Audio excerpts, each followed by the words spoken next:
If you've clicked on this video, chances are that you've struggled in the C.L.O's final round. I've seen tunes of all laughs struggle in the final round of the C.L.O, and that's perfectly understandable. For new players especially, it can be super overwhelming and can appear to have no rhyme or reason whatsoever.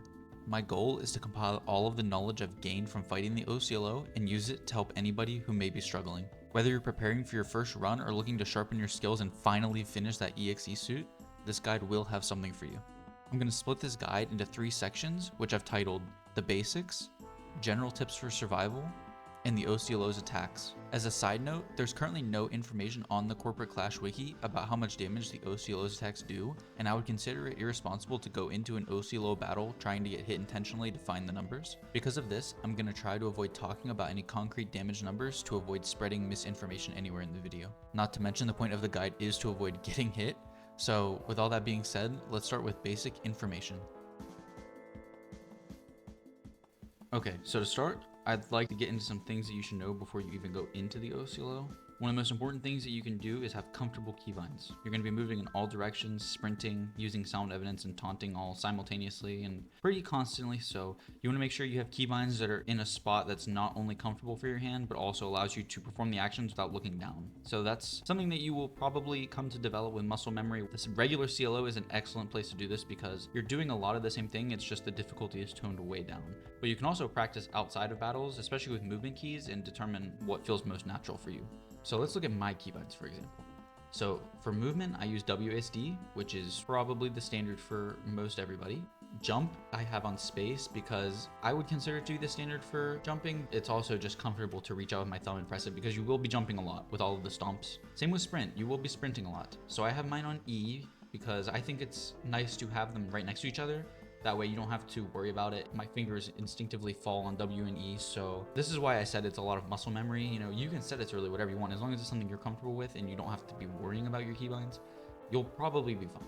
But it's still important to go over them. So actions are also extremely important. I would say 2 out of 4 are absolutely critical, but 3 out of 4 can't be used. Q will be your sound evidence button. So if you've done your C.L.Os, which I'm sure everyone watching this has, you know that you'll be pressing this a lot. You want to make sure that you have it bound to something. So I have my ring finger on Q, my middle finger on W, my index finger on E, just to keep it simple, have them all in the same area. Don't have to worry about that. So this key you will be using to use the mode that you are currently not on. So for example, if you have your sound evidence pulled up and you press H, it will taunt. So Alt will switch between the modes. So instead of just using the opposite mode, it will switch to it and then you will have to press your primary action key to use it. Personally, I stay on the sound evidence mode all the time, and if I need to taunt, I will just press H because it is much easier to do that than it is to try to switch between the two and keep track. So I make sure to just leave it on the sound evidence and just use the secondary action. I think that that is the easiest way to do it. I also think it's the safest because you will not ever be caught with a cog coming near you and you don't have a method to use your sound evidence to kill it. It's just the safest way. I will say that you should be careful with your secondary action key because if you play like me and you just leave it on sound and switch to this when you're taunting, if you try to type while you are in the middle of that C.L.O round for whatever reason and you press that key, it will taunt and it will bring the cogs to you while you are typing and you will not be able to move because you will be in that chat box. So just be careful with that. Either, you know, make sure there aren't cogs around you or just put it on a key you don't think that you'll be using. You could put it on like Alt or something like that if you really want to. I think that that covers the most important keybinds.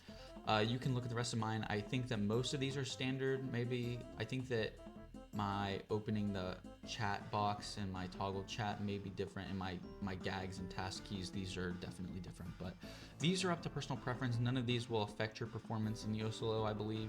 Okay, so the next tip I have is get comfortable with your orbital camera, and if you don't have a real mouse, I would highly recommend getting one. Being able to use your orbital camera to turn fast or make like those super precise adjustments will save you while you're in the C.L.O. You'll see in a lot of the future clips that I kind of rely on orbital camera. I don't know if I ever even touch A or D. I think I only use my orbital camera because it's just the most simple way and it's definitely the most reliable way to avoid damage. I would say it's possible without the orbital cam, but you are definitely limiting yourself if you do not use it. I think that that covers everything about the orbital cam. So next we're just going to get to some more general tips that you should be looking to implement into your playstyle. Next, I'm going to go over a few general tips that I wish I knew before I started doing OCLOs. These are a bit less about physical things like keybinds and more so small ways that you can shift your mindset to start getting hit less. Even implementing small pieces from multiple tips should set you up for more success in future runs. The first tip is don't worry about stats. When I talk about stats, I mean the damage, stuns, and the cogs destroyed that show up in the top right corner of the screen. You shouldn't try to alter your playstyle to accommodate for a lack of stats, and playing safe and making sure you don't get hit should always be your #1 priority. When you start to become comfortable with a fight and dodging the OCLO's attacks, you'll naturally start to get better stats. Even now, I'll find myself with just 100 or so damage by the time we get done, but I really don't care because I know I only got hit like once or twice throughout the entire fight. The next tip, and probably one of my favorites, is to always stand on the OCLO's corners. I would say that the OCLO's 4 corners are normally the safest place to be on the entire floor. If you can get into the habit of going to one of the corners when you approach her, you're putting yourself in an excellent position to handle whatever attack she throws at you. I'll get more into the attacks in the next section, but for now, just try to keep in the back of your mind that you should prioritize standing on the corners when you can. The next tip is to not be afraid to run away if you have to.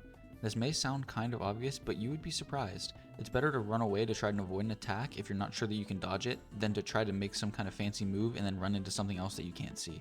I'd say this becomes even more important near the end of the fight because you can go from max laugh to dead in like 3 or 4 attacks if you're not careful. Another thing to note is to try to keep your back to the more open part of the room.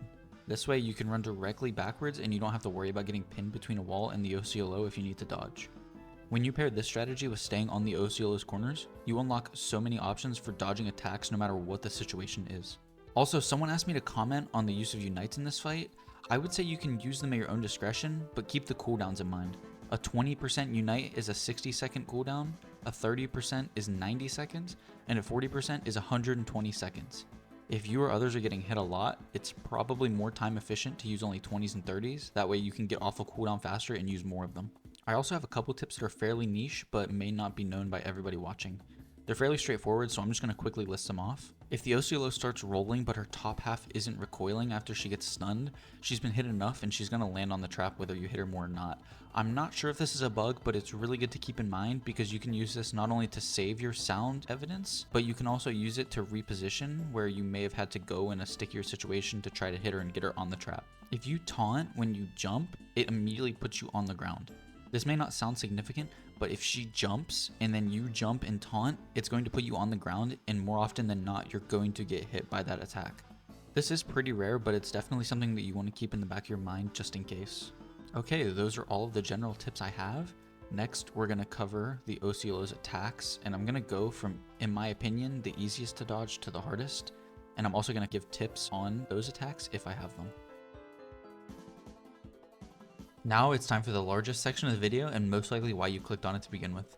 As I just said, I'm going to cover the attacks from easiest to hardest to dodge in my opinion, and I'm going to start with an honorable mention, which would be the cogs that fly around and the laser cogs that stay near the evidence box. These are two of the more RNG attacks, especially because other people can actually taunt the cogs and get you hit in the process. The best way to dodge these is to pay close attention to the gray gears that will spawn on the ground when they get taunted or attack a toon. Ideally, you can destroy them or just run away if they have too much health. The easiest attack to dodge is probably the OCLO spinning paper shower. The best way to dodge the shower is to stick to her corners like I've previously mentioned. Sometimes it may seem like you're on the corner and you get hit anyway, but the safe space on the corners is actually kind of narrow for this attack. Just stick as close to the diagonal point of her track as you can and you shouldn't get hit. The second easiest attack is the normal stomp. Like in the VP, she'll jump and crash down. To avoid the damage, you have to jump while she's in the air. The timing is exactly the same as the VP, and you also get the blue exclamation point over your head to indicate when it is coming. I imagine most people have the muscle memory for this, but you can fight the VP for practice if you need it. I call this the normal stomp because of another attack coming up later. The next easiest attack would be the papers that come from the ceiling. They give you a pretty large bright red indicator on the floor, and on their own they shouldn't cause any problems. The main issues come when they get paired with other attacks. It's really easy to get pinned between this attack and something else due to how big the hitbox is. Also, if the papers come up behind you and block your camera, it can be really hard to see other incoming attacks, especially the tornadoes. The next attack is the book throw. This attack is extremely easy in the normal C.L.O, but here, the cone is much larger, so it can be harder to dodge. Additionally, you can get hit by this attack if you're standing near the person that she was originally aiming at. Regardless, the book throw is simple to dodge if you just run when you start to see her turn and look in your direction. This is her only attack that requires her to turn and look at you before she uses it, so you can identify it quickly and get ready to move out of the way. Next is what I've dubbed the 4-corner tornadoes. An alarm will sound and green arrows will pop up on her 4 corners, then tornadoes will come out. If you're already on the corner, just move to either side and you should be okay. The tornadoes will get slightly bigger and more erratic in their movement the farther out they go, then they'll quickly fade away. You can still get hit by the lingering hitboxes as they shrink, so be careful. Coming up next is the 8-pronged tornado. This one is similar to the previous, but there are twice as many arrows and half as much room to dodge. As long as you stay relatively close and stand in between the tornadoes, you will probably dodge. Similarly to the ceiling papers, this attack is extremely dangerous when paired with other attacks. This attack can force you into uncomfortable positions that may lead to something else hitting you. Just stay perceptive of your surroundings and you will be fine. This attack has the same lingering hitbox as the other tornado attacks, so keep that in mind. Next is my favorite attack, the spinning tornadoes. I imagine that most people would label this the hardest attack to dodge, and for good reason. If you don't estimate the distance covered by the spinning tornadoes properly, it's really easy to run directly into them. The technique that I've discovered is to turn your camera to the right, which is the same direction the tornado will come towards you from. This way, you can more accurately see exactly where it's going to hit. From there, you can either go in towards or out away from the C.L.O. to dodge. Just like the other tornadoes, this one has lingering hitboxes, but more importantly, the erratic movement. I've found that these tornadoes move the fastest and most erratically the farther away they get, so I would only recommend going between them if they've circled less than 3 or 4 times. After that, they're too unpredictable to accurately dodge, and I normally just try to run away at that point. The 8th and final attack would be the falling stomp. There are 2 reasons why this attack is the hardest in my opinion. The first is how it can sneak up on you.